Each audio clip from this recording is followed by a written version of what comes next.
은행은 왜 연체가 발생하면 NPL로 처리하는가? 경제학자 강대박의 라디오 톤으로 풀어드릴게. 은행이 돈을 빌려줄 때는 항상 전제 조건이 하나 있습니다. 돌려받을 수 있다는 믿음이죠. 그런데 이 믿음이 깨지는 순간 은행의 자산은 돈이 아니라 문제가 됩니다. 그 문제의 이름이 바로 NPL, 즉 Non-Performing Loan, 한국어로 부실채권이에요. 연체가 발생하면 무슨 일이 벌어질까? 은행 입장에서 돈을 빌려줬는데 원금이나 이자가 3개월 이상 연체되면 그 대출은 정상적인 자산이 아닙니다. 즉시 회수가 어려운 위험한 자산으로 분류되죠. 그래서 은행은 이 대출을 부실채권 NPL로 처리합니다. 이건 단순히 장부상의 조정이 아닙니다. 은행의 건전성을 유지하기 위한 생존 절차예요. NPL로 분류되면 은행은 해당 금액에 대해 충당금을 쌓습니다. 쉽게 말해 이 돈은 못 받을지도 몰라 하고 미리 손실을 반영하는 겁니다. 부실채권은 왜 위험한가? 은행의 자산은 대부분 대출입니다.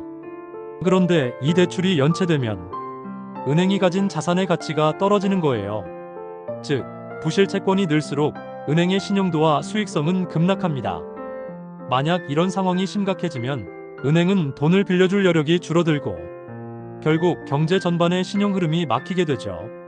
이 때문에 금융당국은 NPL 비율을 면밀히 관리합니다. 보통 은행의 NPL 비율이 2%를 넘으면 경고등이 켜졌다고 봅니다. 그럼 NPL은 어떻게 처리될까? 은행은 부실채권을 그냥 안고 가지 않습니다. 몇 가지 방법으로 정리하죠. 채권 매각 부실채권을 전문기관에 싸게 넘깁니다. 보통 1억 원짜리 부실채권을 3천만 원, 2천만 원에 팔아요. 손실은 보지만 장부에서 위험자산을 없애는 거죠. 회수 시도 법원을 통해 강제 집행하거나 담보를 처분해 일부라도 회수합니다.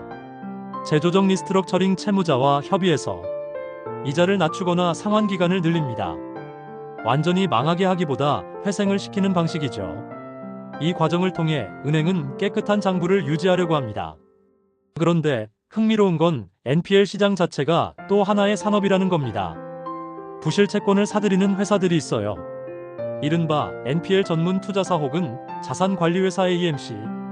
이들은 싸게 산 채권을 채무자의 회생이나 담보 매각을 통해 이익을 남깁니다. 대표적으로 한국자산관리공사 KAMC요 또는 사모펀드들이 NPL 시장의 주요 플레이어죠. 즉, 누군가에게는 손실이지만 다른 누군가에게는 기회인 시장이에요. 최근 NPL 시장이 다시 주목받는 이유.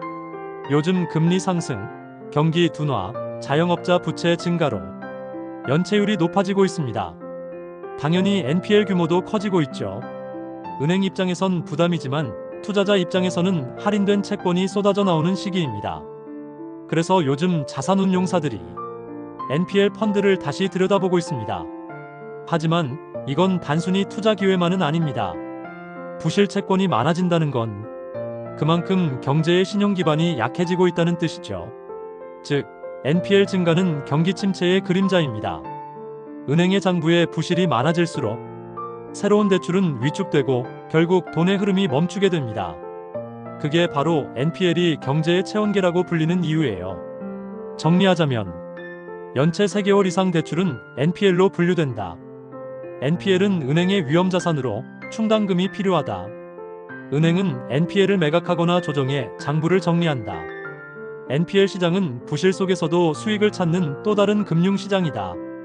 NPL 비율이 늘어난다는 건 경기 침체의 신호다. 이상 경제학자 강대박이었습니다. 오늘은 은행이 연체를 부실 채권으로 처리하는 이유를 이야기했어요. 보이지 않는 숫자 뒤에는 누군가의 연체와 누군가의 손실이 있고 그게 결국 금융시장의 체온을 보여주는 신호입니다.